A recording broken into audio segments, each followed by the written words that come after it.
terme de violence policière, c'est devenu un terme générique. Ce n'est pas uniquement le vocabulaire de l'extrême gauche. Ça peut être même le président de la République, il faut le rappeler, l'avait employé. Chez les jeunes. Est-ce qu'il n'a pas fait une... Oui, c'était chez Combini, je crois. Chez Combini. Donc il avait dit, oui, il y a des violences policières. C'est pas une erreur fondamentale qu'on paye aussi aujourd'hui. Donc l'extrême gauche a gagné médiatiquement, d'une certaine manière, par un incroyable paradoxe.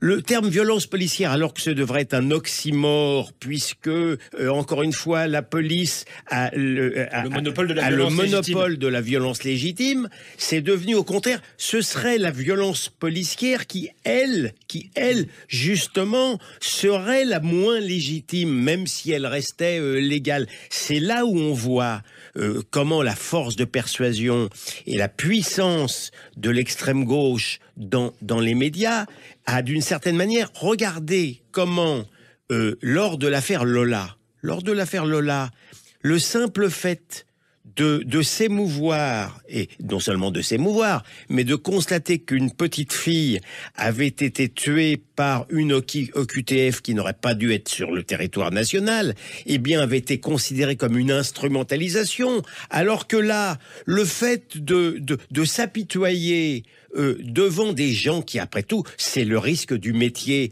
de militant activiste éco-terroriste qui vient justement pour aller mettre des cocktails Molotov sur les gendarmes, eh bien ça ne serait pas de l'instrumentalisation que de s'apitoyer sur leur sort. On voit bien l'inversion totale des normes au profit de l'extrême gauche.